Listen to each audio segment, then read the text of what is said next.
남가주에 겨울철 들어 첫 겨울 폭풍이 닥치면서 비와 눈을 뿌렸습니다. 연방하원은 오늘 신종 코로나 바이러스 감염증 사태와 관련해 개인에게 지급하는 지원금을 $600에서 $2,000로 상향하는 법안을 처리했습니다. 트럼프 대통령이 신종 코로나 바이러스 감염증 경기 부양책과 내년 회계년도 연방정부 예산을 담은 총 2조 3천억 달러 규모의 예산안에 서명했습니다. 개빈 뉴섬 주지사는 남가주 전역에 발효된 자택 대피령이 당초 오늘 만료될 예정이었지만 남가주 지역 내 중환자실 여유 병상이 0%에 달하면서 내일 공식적으로 자택 대피령을 연장한다고 밝혔습니다.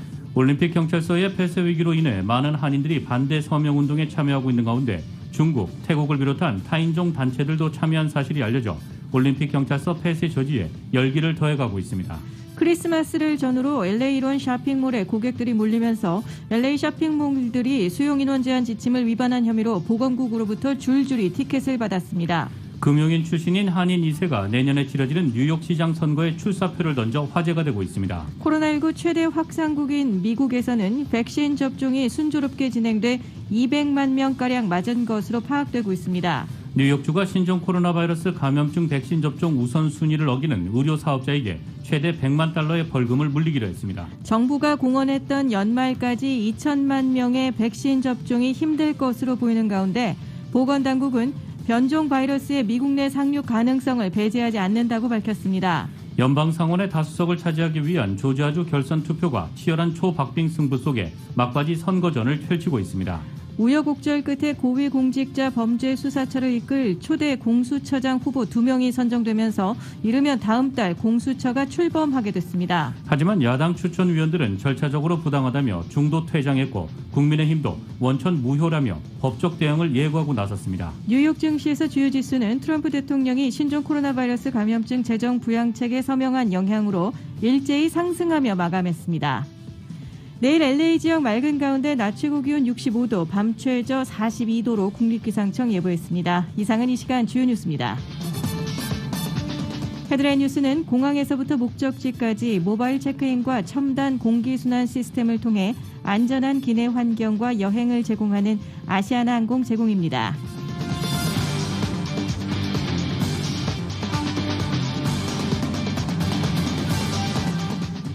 여러분 안녕하십니까? 김현지입니다. 안녕하십니까? 이균우입니다. 2020년 12월 28일 월요일 라디오 서울 이브닝 뉴스 1부입니다.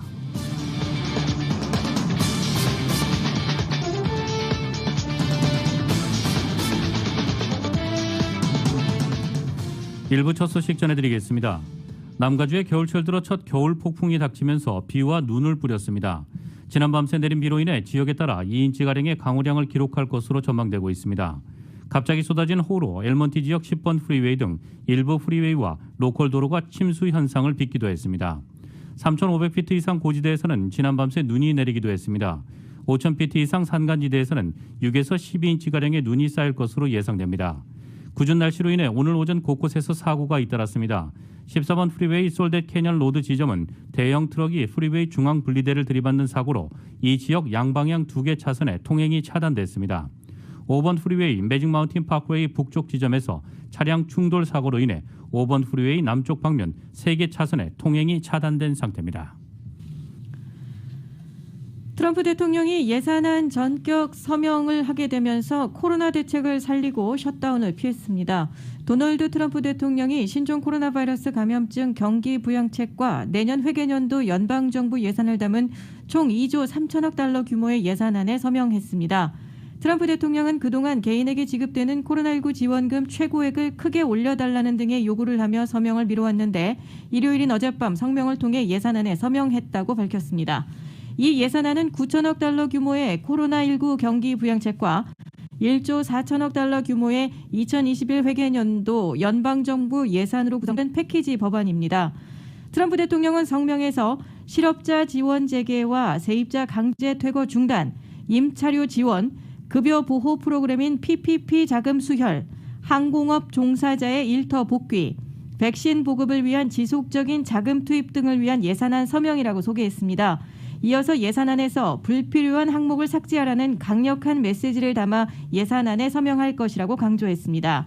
또 항목별로 자신이 첨삭한 안을 의회에 보내겠다고 말했지만 이는 단지 의회의 의견을 제시하는 것으로 이미 서명이 이루어진 만큼 예산안이 꼭 바뀌는 것은 아니라고 AP통신은 전했습니다. 트럼프 대통령은 하원이 28일 코로나19 개인 지원금 최고액을 $600에서 $2,000로 상향하는 투표를 진행할 예정이며 의회가 통신품위법 230조를 검토한 뒤 폐지하거나 전면 개정하기로 약속했다고 덧붙였습니다. 하원은 신종 코로나 바이러스 감염증 사태와 관련해 개인에게 지급하는 지원금을 $600에서 $2,000로 상향하는 법안을 처리했습니다. 로이터에 따르면 하원은 본회의를 열어 찬성 275명, 반대 134명으로 이 법안을 의결해 상원으로 넘겼습니다. 의회가 상하원 합의로 지난 20일을 통과시킨 법안에는 코로나19 사태 이후 경기 부양을 위해 성인 1인당 최대 $600를 지원하는 내용이 담겨 있습니다. 트럼프 대통령은 연방정부 일시적 업무 정지 우려가 고조되자 전날 마지못해 서명해 이 법안이 확정됐지만 지원금을 $2,000로 늘려야 한다는 주장은 굽히지 않았습니다. 이런 상황에서 줄곧 지원금 상향을 요구해오던 민주당은 트럼프 대통령의 주장을 토대로 이날 지원금을 늘리는 예산안을 표결에 붙여 통과시켰습니다. 하지만 공화당이 다수석인 상원의 경우 연방정부 부채 증가 등을 우려하며 지원금 상향에 부정적이어서 통과 여부가 확실치 않습니다. 상원은 내일 본회의를 열어 하원이 통과시킨 예산안을 논의할 것으로 보입니다. 공화당의 기존 입장대로라면 부결될 가능성이 크지만 이 경우 트럼프 대통령에게 정면으로 반기를 드는 모양새가 될 수 있어 귀추가 주목되고 있습니다. 주정부가 남가주에 발효된 자택 대피령의 연장을 내일 공식 발표할 예정입니다. 남가주에 발령된 자택 대피령은 당초 3주 만인 오늘에 만료될 예정이었지만 남가주 지역 내 중환자실 여유 병상이 0%에 달하면서 연장이 예상돼 왔었습니다. 개빈 뉴섬 주지사는 당초 오늘 자택 대피령의 연장을 발표할 예정이었지만 아직 주 당국이 병원과 감염자 케이스 데이터를 수집하고 있는 상황이라 연장 공식 발표를 내일로 미루기로 했다고 밝혔습니다. 뉴섬 주지사는 지난 크리스마스 연휴 기간 동안 많은 주민들이 코로나19 안전수칙을 무시했으며 다가오는 연말 연휴 기간 동안 많은 주민들이 안전수칙을 어기게 된다면 가주 내 확진자가 또다시 증가할 것이라고 경고했습니다. 주지사는 또한 코로나19 보건수칙을 어긴 카운티에게는 주정부 차원의 보조금 지원을 끊겠다고 밝혔습니다. 크리스마스를 전후로 LA 일원 쇼핑몰에서 쇼핑객들이 몰리면서 LA 쇼핑몰들이 수용 인원 제한 지침을 위반한 혐의로 보건국으로부터 줄줄이 티켓을 받았습니다. LA 카운티 보건국은 연말 할러데이 여파로 새해의 코로나 확산세가 급격히 불어날 것으로 우려하고 있습니다. 정연호 기자입니다. 연말 쇼핑 대목인 크리스마스 세일 기간에 남가주 일원에 쇼핑객들이 몰리면서 고객들 간의 사회적 거리 두기가 제대로 지켜지지 않아 보건국이 쇼핑몰과 식당들을 대상으로 단속을 대폭 강화하고 나섰습니다. LA 카운티 지역 쇼핑몰들의 크리스마스 연휴 전부터 쇼핑객들이 몰리면서 LA 카운티 보건국이 매장 내 수용 인원을 20% 이하로 맞추라는 당국의 지침을 준수하지 않는 업소들을 대상으로 $500의 벌금 티켓을 발부했습니다. 글렌데일 갤러리아가 지난주 가이드라인을 준수하지 않아 티켓을 발부받았으며 커멀스의 시타델 아울렛도 4차례나 티켓을 발부받은 것으로 드러났습니다. LA의 그로브몰도 지난주 2차례 티켓을 발부받은 것으로 드러났습니다. LA 카운티 보건국은 연말 연시 연휴 동안 가족과 친지 모임, 여행, 잦은 쇼핑 등으로 인해 되도록 집에 머물라는 스테이 홈 가이드라인이 지켜지지 않으면서 새해 들어 코로나 바이러스 확진자 수가 급격히 불어날 것으로 우려하고 있습니다. 보건국은 특히 앞으로 2달 동안의 확산세를 가장 염려하고 있습니다. 전문가들은 연말 할러데이 여파로 내년 1월 중순경 확진자가 큰 폭 늘어나고 1월 말과 2월 초에는 확진자들의 입원 케이스가 늘어나고 2월 중순경에는 이로 인한 사망자들이 늘어날 수 있다고 우려하고 있습니다. 연말 연시 가족, 친지들과의 모임이 비록 소규모로 이루어진다고 해도 이미 악화된 바이러스 확산세에 기름을 붓는 역할을 할 수 있다는 것입니다. 라디오 서울 뉴스 정연호입니다. 올림픽 경찰서 폐쇄 위기를 저지하기 위해 한인사회에서 올림픽 경찰서 폐지 반대 서명 운동이 뜨겁게 전개되고 있는 가운데 중국과 태국을 비롯한 타인종 단체들도 적극 캠페인에 동참하면서 힘을 보태고 있습니다. 이은 기자의 보도입니다. 타운 내 치안을 담당하는 올림픽 경찰서 폐쇄 저지를 위한 한인들의 참여 열기가 뜨거운 가운데 타인종 단체들도 타운 내 치안 공백을 우려하며 올림픽 경찰서 폐쇄 저지 캠페인에 속속 동참하고 있습니다. 한인 상공회의소를 주도로 한 비상대책위원회는 28일 총영사관 앞에서 기자회견을 열고 타인종 단체들의 공식적인 참여 상황을 알리는 한편 LAPD 예산 삭감 반대와 올림픽 경찰서 폐쇄 저지를 위한 야외 현수막 설치 계획을 밝혔습니다. 한인 상공회의소의 강일한 회장은 중국, 태국, 엘살바도르, 과테말라, 멕시코, 방글라데시 커뮤니티의 상공회의소가 올림픽 경찰서 폐쇄 저지와 경찰 예산 삭감 반대를 위한 캠페인에 적극 동참하고 있다며 이들 단체들은 각 커뮤니티 차원에서 온라인 서명 운동에도 동참한다고 전했습니다. 제고를 해달라. 그래서 저희들이 지금 물론 우리 시의원들이나 정치계에도 얘기를 해야 되지만은 우리들이 먼저 중요한 거는 우리들이 의도가 이렇다는 걸 우리가 알려주는 게 뭐 중요해요. 그래서 우리들이 이걸 갖다가 다 같이 하고 있는 겁니다. 어느 협회든지 우리랑 같이 일을 하겠다 그러면은 저희들은 다 찬성이에요. 누구든지 다 같이 모여서 하는 걸 찬성이고. 중국 커뮤니티 상공회의소는 현재 장기화된 팬데믹 기간 동안 늘어난 강력 범죄로 인해 주민들이 불안에 떨고 있는 상황에서 경찰 예산의 증액이 아닌 삭감을 진행하는 것은 매우 잘못된 처사라며 이는 치안의 공백으로 이어져 많은 주민들이 어려움에 처할 것이라고 지적했습니다. 태국 상인은 지난 한 해 동안 발생한 수많은 소요 사태와 시위로 인해 치안의 중요성이 강조된 상황에서 경찰 예산 삭감을 단행하는 것은 매우 부적절하며 현재 어떠한 위험 상황이 벌어질지 모르는 현 상황에서는 지역 치안을 위해 모두가 힘을 합쳐야 할 시기라고 강조했습니다. 태국 상의 조슬린 자퀴주 회장입니다. This is a very dire situation. It's very urgent that everyone understands the seriousness of what is happening right now. The Thai community opposes the defunding of the police. We need right now, it's been an unprecedented year. We've had so many struggles, riots. 올림픽 경찰서 후원회의 브래드리 회장은 이 자리에서 현재 진행 중인 온라인 서명 운동 외에도 올림픽 경찰서 폐쇄 저지 캠페인을 널리 알리는 배너를 설치하겠다고 밝혔습니다. 저희가 이제 배너를 여기 총영사관에서 달고 그리고 이제 다른 곳에 교회들하고 그리고 이렇게 한인타운에 많이 이렇게 사람 다니면서 볼 수 있는 곳에 이제 저희가 배너를 달 것입니다. 박경재 LA 총영사는 영사관이 시의회 정치에 개입하는 것은 부담이 없진 않지만 올림픽 경찰서 폐쇄로 타운 내 교민들의 치안에 생기는 공백은 영사관의 주요 임무인 재외국민 보호와 직결되는 문제인 만큼 올림픽 경찰서 폐쇄 저지에 적극 동참한다고 밝혔습니다. 다른 분들한테도 또 전체 시의원한테 이제 제 명의로 서한을 하나 보내고 LA 시장한테도 서한을 하나 보냈습니다. 한인타운에 치안을 맡고 있는 LA 경찰서 그 폐쇄만은 좀 막아달라. 다시 한번 재고를 부탁을 드렸습니다. 라디오 서울 뉴스 이은입니다.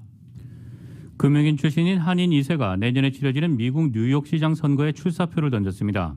뉴욕타임스는 미국 최대 은행 JP모건 체이스의 매니징 디렉터 출신인 아트 장이 시장 출마를 선언했다고 보도했습니다. 57세인 장 씨는 1963년 남부 조지아주 애틀랜타에서 공부하던 유학생 부부 사이에서 태어나 오하이오주의 백인 마을에서 성장했습니다. 예일대를 졸업한 뒤 뉴욕으로 이주한 그는 금융계에서 뉴욕시가 추진한 각종 사업과 관련한 업무를 맡았습니다. 뉴욕시 유권자들의 정보를 온라인으로 제공하는 시민운동을 주도하기도 했지만 민주당이나 공화당 등 기존 정당과 직접 연관은 없는 후보로 알려졌습니다. 그는 뉴욕에서는 또 다른 정치인 출신 시장은 필요 없다며 개혁적인 리더가 필요하다고 주장했습니다. 또한 그는 자신이 성장 과정에서 경험한 인종차별을 바탕으로 뉴욕의 흑인 거주자들에게 정의와 평등을 실현하겠다고 약속했습니다. 아시아계로선 장 씨 외에도 민주당 대선 후보 선출 경선에 참여했던 대만계 앤드류 양이 뉴욕시장 출마 준비를 본격화하고 있습니다. 초대형 대학 입시 비리에 연루된 유명 여배우 로리 로클린이 오늘 2달간의 복역을 마치고 출소했다고 CNN 방송이 보도했습니다. 지난 10월 30일부터 캘리포니아주 더블린의 연방 교정시설에서 복역해온 로클린은 28일 복역 기간을 채워서 풀려났다고 교정시설 대변인이 밝혔습니다. 로클린은 두 딸이 서부의 명문대인 USC에 체육 특기생으로 입학할 수 있도록 비리 사건의 주범인 입시 컨설턴트에게 50만 달러의 뒷돈을 건넨 혐의로 기소됐습니다. 로클린은 지난 5월 돈을 지불한 사실과 함께 입시 비리 공모 혐의를 인정했으며 역시 비리에 관여한 패션 디자이너 남편 마시모 지에놀리도 검찰과 플리 바게닝으로 유죄를 인정했습니다. 남편 역시 지난달 19일 캘리포니아 롬팍 연방교정단지에서 5개월간의 복역을 시작했습니다. 석방된 로클리는 앞으로 2년간 가석방 상태에서 100시간의 지역사회 봉사 활동을 하고 15만 달러의 벌금을 내야 합니다. 미국 소식 전해드리겠습니다. 미국에서 크리스마스 연휴 이후 또 한 차례 신종 코로나 바이러스 감염증의 급속한 확산이 닥칠 것이란 우려가 높은 가운데 코로나19 입원 환자가 26일째 10만 명을 넘겼다고 CNN이 보도했습니다. CNN은 코로나19 추적 프로젝트를 인용해 어제 기준 미국에서 코로나19 입원에 치료받는 환자가 11만 8,720명으로 집계됐다고 전했습니다. 코로나19 입원 환자가 26일 연속으로 10만 명을 넘긴 것입니다. 이날 캘리포니아, 조지아, 노스캐롤라이나주 등 6개 주에서는 입원 환자가 역대 최대를 기록했습니다. 입원 환자 수는 중증을 앓는 코로나19 환자 수를 나타내는 것으로 통상 사망자 수를 점쳐볼 수 있는 선행 지표로 여겨지고 있습니다. 중환자실 입실자 가운데 코로나19 환자의 비율도 상승하고 있습니다. CNN은 보건복지부 데이터를 분석한 결과 지난주 미 전역에 ICU 환자 중 40%가 코로나19 환자로 나타났다고 보도했습니다.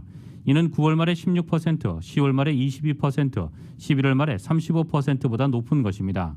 이처럼 환자들이 병원으로 쇄도하자 일부 병원은 환자를 감당하지 못할 상황으로 내몰리고 있습니다. 한편 교통안전청은 크리스마스 연휴 마지막 날인 어제 전국에서 공항 검색대를 통과한 사람이 128만 4,599명으로 팬데믹 사태 후 최고치를 기록했다고 밝혔습니다. 코로나19 최대 확산국 미국에서 백신 접종이 순조롭게 진행돼 200만 명가량 맞은 것으로 파악이 되고 있습니다. 하지만 추수감사절 연휴 이후 감염자가 급등했듯이 성탄절 연휴 이후에 추가 확산이 우려되고 있습니다. 성탄절 연휴 기간 항공기 이용객이 코로나19 사태 이후 최대를 기록했기 때문입니다. YTN의 보도입니다. 꼭 2주 전인 지난 14일 화이자 백신의 접종이 시작됐습니다. 이어 일주일 전인 지난 21일부터는 모더나 백신의 접종도 시작됐는데요.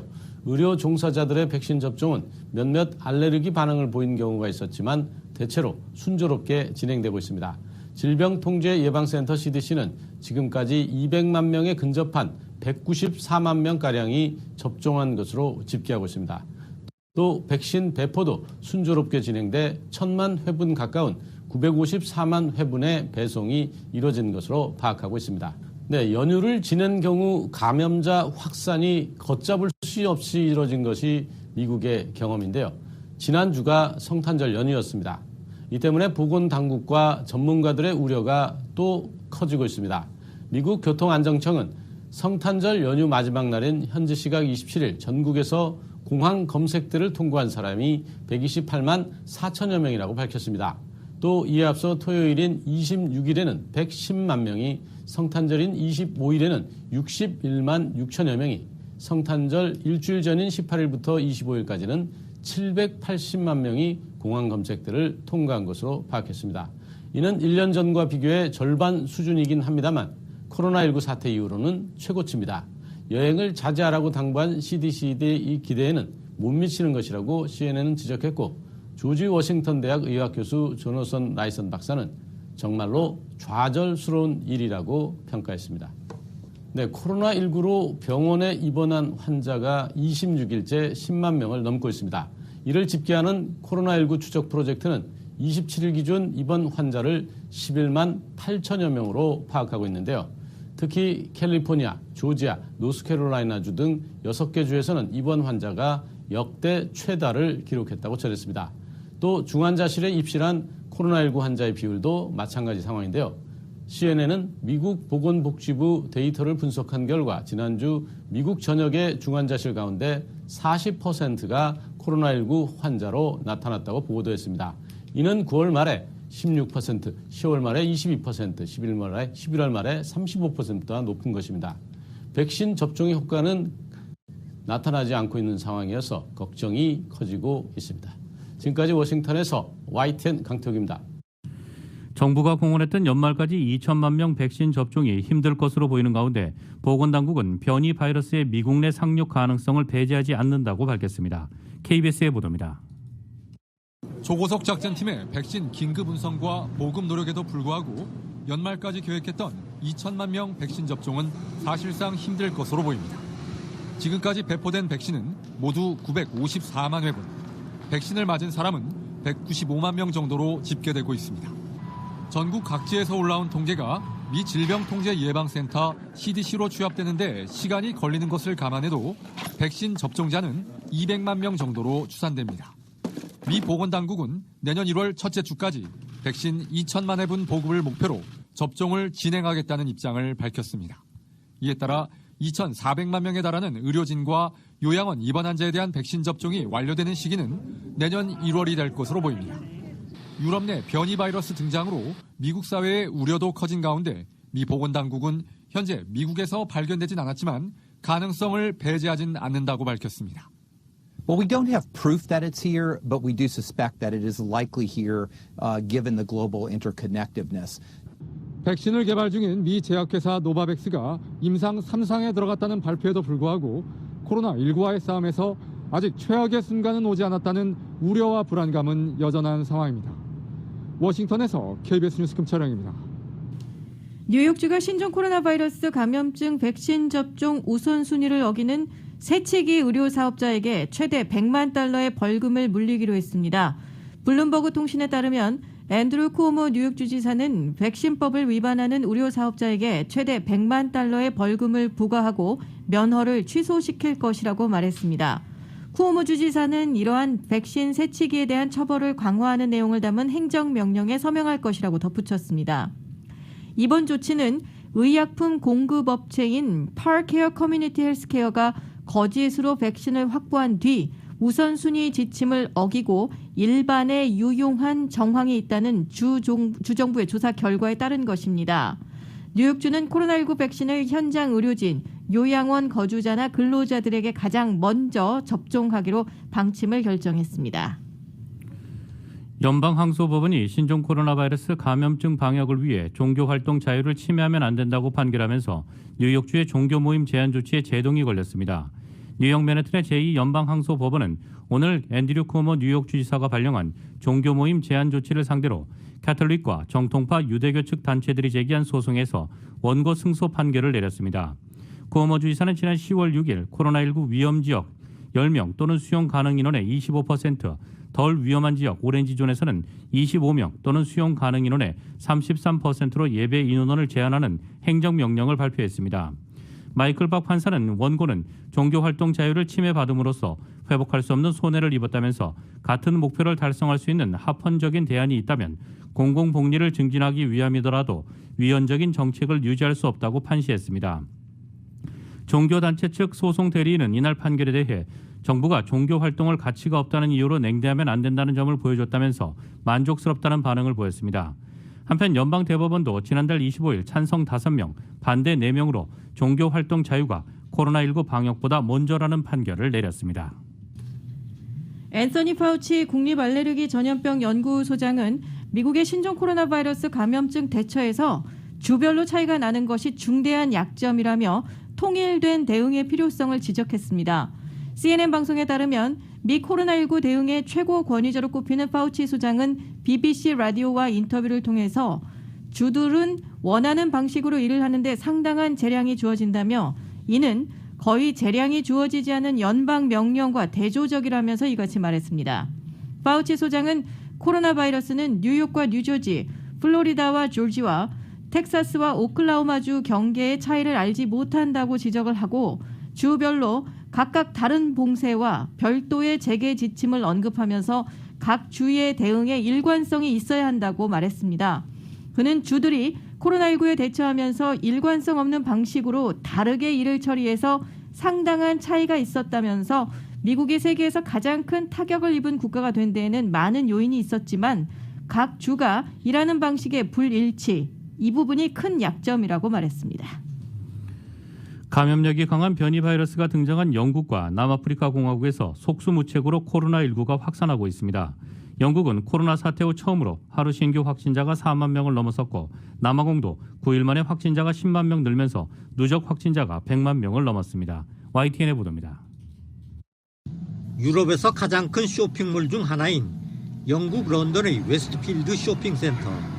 연말연시 대목이지만 텅 비어 있습니다. 코로나19 변이 바이러스 확산으로 문을 닫았기 때문입니다. 하지만 이런 고강도 봉쇄 조치에도 영국의 코로나19 확산세는 수그러들지 않고 있습니다. 감염자가 급격히 늘면서 하루 신규 확진자가 코로나 사태 후 처음으로 4만 명을 넘어섰습니다. 넘쳐나는 환자로 의료체계도 한계에 이르렀습니다. 일부 병원에서는 병상 부족으로 구급차에서 환자를 치료하는 경우도 나오고 있습니다. 내년 1, 2월에는 상황이 더 악화할 것으로 우려됩니다. Hospital admissions are up by more than a third. In the east of England, cases are up 2/3 in the last week, and hospital admissions are up by nearly half. 남아프리카 공화국도 변이 바이러스가 빠르게 확산하면서 누적 확진자가 100만 명을 넘어섰습니다. 9일 만에 10만 명이나 증가했습니다. 병원은 이미 포화 상태입니다. 대형 병원들은 의료진과 장비, 병상 모두 부족하다고 호소하고 있습니다. There is every possibility that if we do not act urgently and if we do not act together, the second wave will be even more severe than the first wave. 남아공 정부는 변이 바이러스가 급속히 퍼지고 있는 남동부 지역을 중심으로 봉쇄 조치를 강화하는 방안을 검토하고 있습니다. YTN 김영근입니다. FBI 수사당국이 성탄절 아침에 테네시주 내슈빌 시내에서 발생한 차량 폭발 사건의 범행 동기 파악에 수사력을 모으고 있습니다. 주요 언론에 따르면 연방수사국 FBI와 경찰은 용의자가 현장에서 자폭했다며 단독 범행으로 추정하지만 범행 동기에는 구체적인 단서를 찾지 못했습니다. 당국은 내슈빌에 살던 63세의 앤서니 퀸 워너의 용의자로 지목을 했으며 당일 현장에서 발견된 유해가 워너의 DNA와 일치한다고 확인했습니다. 테네시주 수사국장 데이빗 로시는 NBC 방송 인터뷰에서 용의자의 의도는 폭발로 인한 파괴에 있었던 것 같다면서도 지금 시점에서는 모든 게 추측이라고 말했습니다. 수사당국은 워너가 인터넷에 담긴 디지털 서명과 재무 이력도 조사 중에 있습니다. 당국이 공개한 기록에 따르면 워너는 1978년에 마리화나 관련 혐의로 체포된 적이 있지만 그 밖에 범죄 전력은 없습니다. 용의자가 왜 폭발 장소로 통신회사인 AT&T 빌딩 부근을 택했는지를 놓고 관계자들은 아직 견해를 내놓지 않았다고 AP통신은 전했습니다. 한 관계자는 연방 요원들이 잠재적 단서들을 조사 중이며 AT&T 건물이 표적이 됐을 가능성을 포함해서 여러 가능성을 검토하고 있다고 말했습니다. 연방하원은 오늘 본회의를 열어 주한미군을 줄이지 못하도록 하는 내용이 포함된 2021 회계년도 국방수권법을 재의결했습니다. 트럼프 대통령이 거부권을 행사했지만 하원이 1차적으로 이를 무효로 한 것입니다. 내일 예정된 상원 본회의에서도 재의결되면 대통령의 거부권 행사가 없었던 일이 됩니다. AP통신에 따르면 하원은 이날 본회의에서 찬성 322명, 반대 87명의 압도적 찬성으로 국방수권법을 재의결했습니다. 대통령의 특정 법안에 대한 거부권 행사를 무효로 하려면 상원과 하원에서 각각 3분의 2 찬성이 필요합니다. 트럼프 대통령이 거부한 법안이 하원에서 재의결되며 거부권 행사가 무효화한 사례는 이번이 처음입니다. 트럼프 대통령으로선 임기를 채 한 달도 남겨두지 않은 상황에서 체면을 크게 구긴 셈이 됐습니다. 이 법안은 7,400억 달러 규모의 국방, 안보 관련 예산을 함께 담고 있지만 트럼프 대통령은 자신이 요구한 내용이 포함되지 않았다는 이유 등을 들어 지난 23일 거부권을 행사했습니다. 연방 상원의 다수석을 차지하기 위한 조지아주 결선 투표가 치열한 초박빙 승부 속에 막바지 선거전을 펼치고 있습니다. 미국은 지난달 3일 대선 때 상원의원 선거를 함께 치렀지만 두 석이 걸린 조지아주의 경우 과반 득표자가 없어서 다음 달 5일 결선 투표를 실시합니다. 100석의 상원의석은 현재 공화당 50석, 민주당 48석입니다. 조지아 선거전에서 공화당이 한 석이라도 차지하면 다수석을 유지하게 되지만 두 석 모두 민주당이 건진다면 다수당이 바뀌는 상황입니다. 민주당이 완승할 경우 의석수로는 50대 50이지만 캐스팅 보트를 쥐고 있는 연직 상원 의장을 맡고 있는 부통령이 민주당 소속이기 때문입니다. 이런 탓에 공화당과 민주당 공히 다수석을 확보하기 위해서 도널드 트럼프 대통령과 조 바이든 대통령 당선인이 직접 가세할 정도로 당력을 집중한 선거 운동을 벌이고 있습니다. 미주 한인사회 쇼핑 트렌드에 새로운 변화가 시작됩니다. 미주 한인들을 위한 아마존 스타일의 홈쇼핑이 탄생했습니다. 최신 트렌드에 맞는 발빠른 상품 업데이트로 언제든 최신 상품의 쇼핑이 가능하고 까다롭고 엄격한 제품 선정을 통해 최상의 품질을 보장합니다. 인터넷이 어렵다고요? 친절하고 전문적인 고객 서비스에서 상담부터 결제까지 도와드립니다. 로그인 필요 없이 복잡한 주문 프로세스를 모두 없앴습니다. 이제 한국 제품 미국 내 쇼핑은 한국 홈쇼핑이 최고입니다.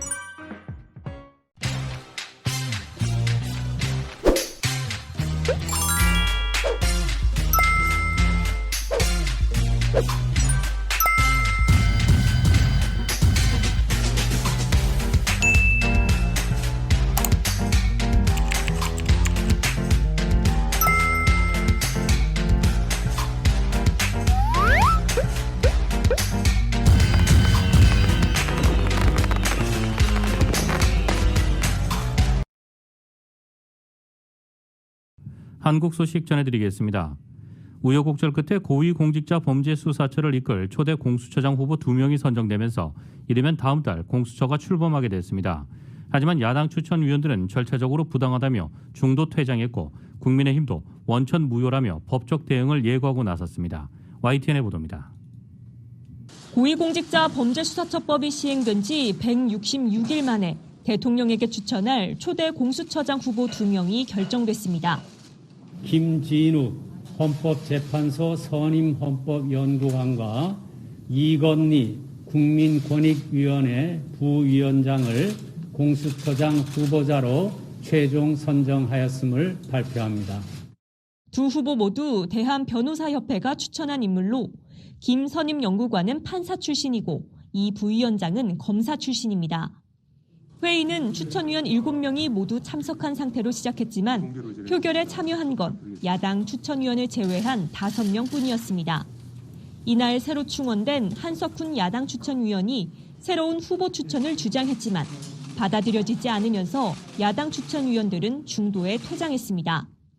저는 면면을 봤을 때 지금 현재 제출돼 있는 후보들만으로는 심사 대상자만으로는 그런 중요한 자리를 맡을 분이 별로 안 보여서 이에 국민의힘은 야당의 검증 권한을 박탈한 무효라며 법적 대응을 예고했습니다. 이현 한석훈 추천위원들의 추천권 침해로 인한 이 결정의 효력 집행 정지를 구하는 절차를 밟을 것으로 알고 있습니다. 반면 민주당은 중립성과 공정성 면에서 훌륭한 공수처장 후보라고 추켜 세웠습니다. 그러면서 다음 달 공수처 출범을 위한 속도전에 나서기로 했습니다. 국민의힘은 이제는 공수처 출범을 막을 수 없다는 사실을 명심하고 공수처 출범에 적극 협력해야 할 것입니다. 추미애 법무부 장관 역시 회의를 마친 뒤 후보 추천에 환영의 뜻을 밝혔습니다. 여러 가지 이유로 늦었지만 그러나 늦게나마 이렇게 훌륭한 두 분의 후보를 추천할 수 있게 돼서 다행스럽게 생각합니다.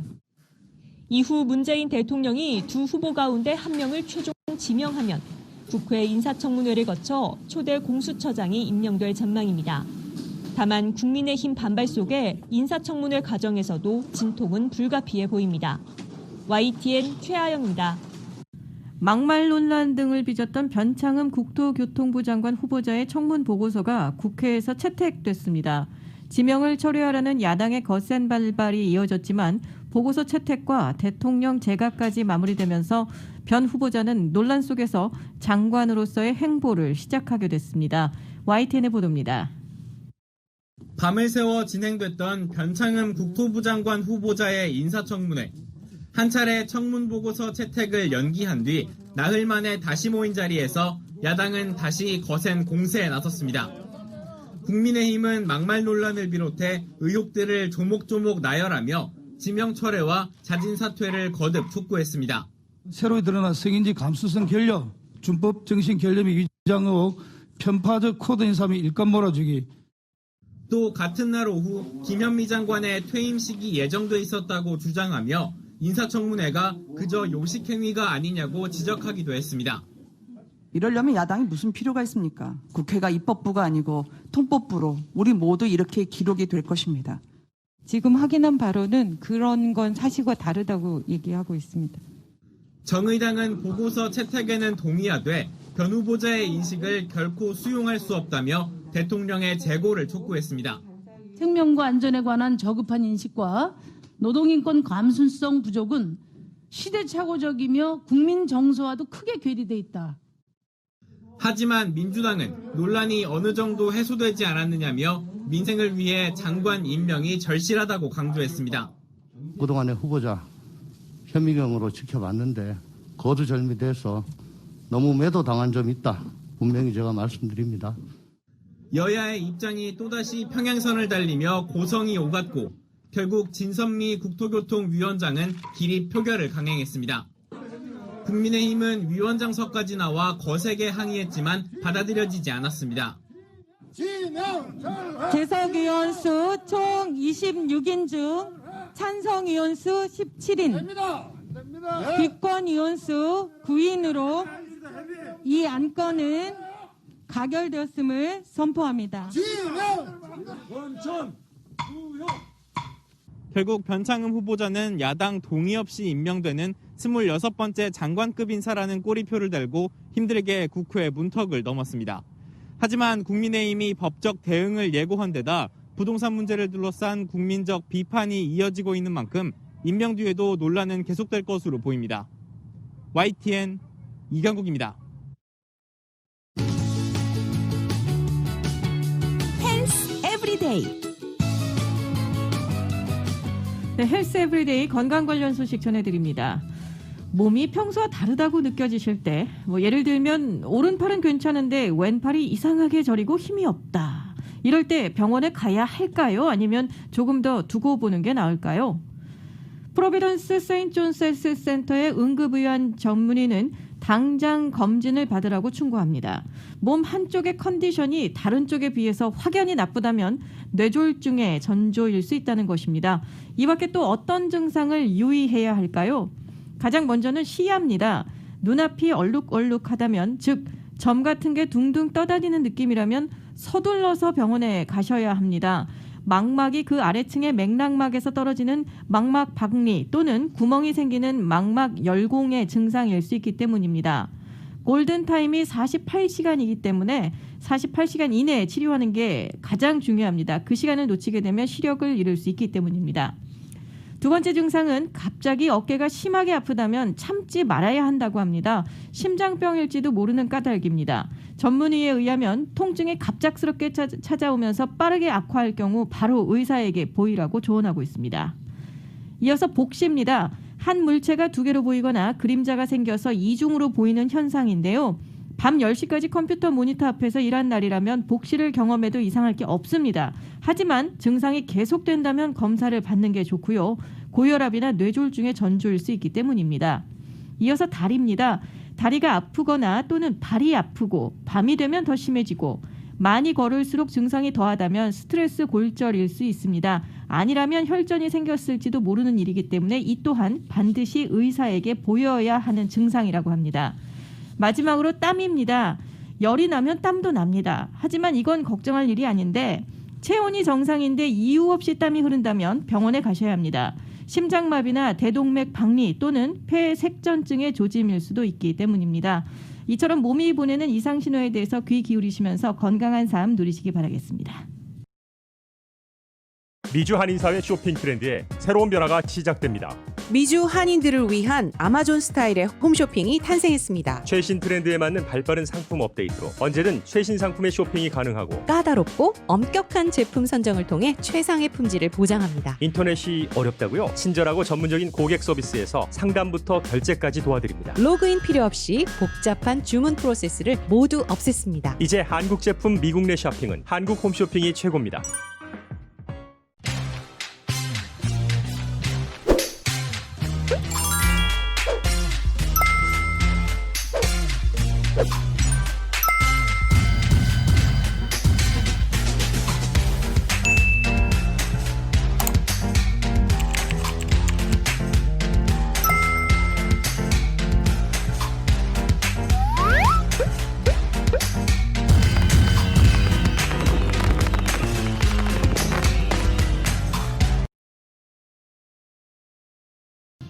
증권 소식 전해드립니다. 뉴욕 증시에서 주요 지수는 도널드 트럼프 대통령이 신종 코로나 바이러스 감염증 재정 부양책에 서명한 영향으로 일제히 상승 마감했습니다. 뉴욕 증권거래소에서 다우존스 30 산업 평균 지수는 전장보다 204.10포인트 상승한 3403.97에 마감됐습니다.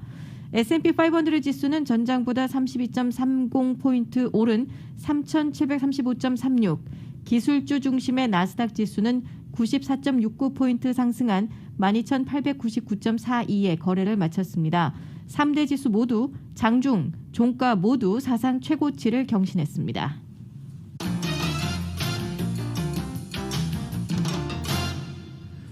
국제유가는 오늘 공급 과잉에 대한 우려로 하락했습니다. 오늘 뉴욕 상업거래소에서 내년 2월 인도분 서부 텍사스산 원유는 배럴당 1.26% 떨어진 47.62달러의 거래를 마쳤습니다. 런던 IC 선물 거래소의 2월물 브렌트유도 배럴당 0.84% 하락한 50.86달러로 마감했습니다. 투자자들은 내년 1월 4일 열리는 오펙 플러스 회의에서 석유 증산에 대한 논의가 이뤄질 것으로 보고 있습니다. 앞서 오펙 플러스는 내년 1월부터 하루 50만 배럴의 증산에 합의한 바 있습니다. 국제 금값도 하락했습니다. 뉴욕 상업거래소에서 2월 인도분 금은 온스당 0.15% 하락한 1880.4달러의 장을 마감했습니다. 도널드 트럼프 행정부는 28일 중국의 동영상 서비스 플랫폼인 틱톡에 대한 사용 금지 조치를 막은 법원 결정에 불복해서 항소했습니다. 로이터 AFP 통신에 따르면 법무부는 워싱턴 DC 연방고등법원에 항고장을 내고 사실상 틱톡 사용을 금지하는 정부 방침에 제동을 건 1심 명령을 다시 판단해달라고 요청한 겁니다. 앞서 워싱턴 DC 연방지법의 칼 니콜스 판사는 지난 7일 상무부가 미국 내에서 틱톡의 컨텐츠 전송 서비스와 데이터 호스팅, 기타 기술 거래를 금지하는 조치를 시행하지 못하도록 하는 명령을 내린 바 있습니다. 행정명령이 발효되면 애플 등 미국의 모바일 사업자는 틱톡을 모바일 앱스토어에 추가할 수 없고 아마존과 알파벳 등도 틱톡의 웹 호스팅 서비스를 제공할 수 없게 됩니다. 제약회사 노바백스가 오늘 미국과 멕시코에서 신종 코로나 바이러스 감염증 백신의 3단계 임상시험을 시작한다고 발표했습니다. 미국에서 3상에 돌입한 제약회사로는 화이자, 모더나, 아스트라제네카, 존슨앤존슨에 이어 5번째입니다. CNN에 따르면 노바백스의 3상은 18세 이상 3만 명을 대상으로 진행합니다. 이 참여자의 3분의 2는 21일 간격으로 2차례 후보 백신을 접종하고 나머지는 가짜약을 투여받습니다. 모든 투여자는 두 번째 접종 후 24개월간 모니터링을 받는다고 전하고 있습니다.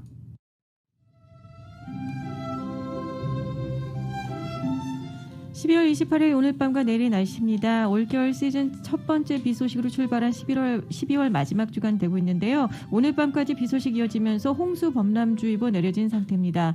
밤 최저 기온 급격히 내려가면서 LA 50도, 밸리와 인랜드 39도, 해안가 49도, 산간 지역은 24도까지 기온 내려가겠고요. 엔텔로 밸리와 산타클라리타 밸리 지역으로는 결빙주의보와 추운 날씨 주의보 내려졌습니다. 비는 오늘까지 그리고 내일부터 그치면서 맑은 하늘 되찾습니다. 내일 낮 최고 기온은 오늘보다 5, 6도 오르면서 LA 66도, 밸리와 인랜드 62도, 해안가 61도, 산간 지역으로는 36도의 한낮 기온과 함께 내일 오전에는 돌풍을 동반한 바람이 제법 많이 불 것으로 국립기상청 예보했습니다. 이상 오늘 밤과 내일의 날씨였습니다. 지금까지 진행의 이균호, 김현지였습니다. 편안한 저녁 보내시기 바랍니다. 고맙습니다.